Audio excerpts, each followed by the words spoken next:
आज आपण विरोधाभास कलियुगामध्ये जो काय विरोधाभास आहे ना त्याच्याबद्दल बोलणार आहोत थोडंसं. म्हणजे बघा ना, एक्झाम्पलनी माणसांना लवकर समजतं. त्यामुळे मी आता प्रत्येक व्हिडिओ बनवणार आहे तो विथ एक्झाम्पलच व्हिडिओ सांगण्याचा म्हणजे समजवण्याचा प्रयत्न करणार आहे.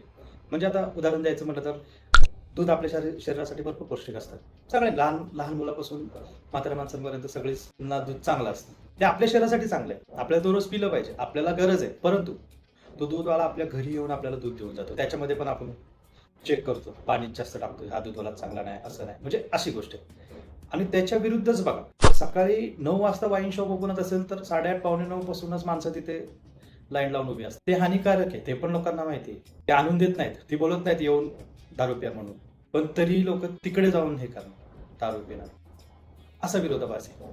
आपल्या फिटनेस लाईनमध्ये पण म्हणजे जेव्हा तुम्ही फिट व्हायला जिममध्ये येता, वर्कआउट करता, तुमची बॉडीची कंडिशन नसते, तुमच्याकडे स्ट्रेंथ नसते, भरपूर गोष्टी तुमच्या बॉडीमध्ये हे असतात. मग त्या हिशोबाने म्हणजे वर्कआउट घ्यायला मी सुरुवात केली की मग आम्ही पहिलं तुम्हाला डाएटवर लक्ष द्यायला सांगतो. कारण का तुमची ताकदच नाही पूर्ण, रिझल्टच नाही ना, तुमचा डाएट खराब असतो या गोष्टी. म्हणून पहिलं आम्ही डाएटवर फोकस करतो की डाएट करा. मग काय काय ना, नॅचरल डाएटच हे होत नाही. मी नाही 4 अंडी नाही खाऊ शकत, मी नॉनव्हेज नाही खात. मग तुमचं प्रोटीन इंटेक कसं पूर्ण होणार?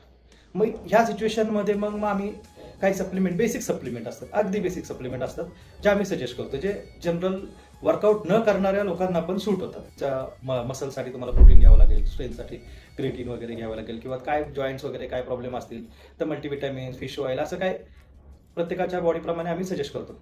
परंतु हे असं डाएटमध्ये सांगितल्यानंतर मग आम्हाला एक रिप्लाय येतो की मग नाही सर, ते कसं आहे, ते आमचे घरवाले अलाउड नाही करणार, आमच्या घरी चालत नाही, किंवा नाही नाही प्रोटीन नाही घेऊ शकत आहे, म्हणजे असे रिप्लाय येतात. हा असा रिप्लाय देणाराच जिममध्ये यायच्या अगोदर सिगरेट वगैरे फुकून आलेला असतो, किंवा संध्याकाळी पार्टीला बसत असतो दारू वगैरे घेऊन. प्रोटीन एवढं पण कॉम्प्लिकेटेड काही सप्लिमेंट नाही. थोडंसं गुगल केलं तर तुम्हाला समजेल की बाबा प्रोटीन बनतं कसं. दुधापासून बनतं. सकाळी जे आपण दूध पितो त्या दुधापासून प्रोटीन बनतंय.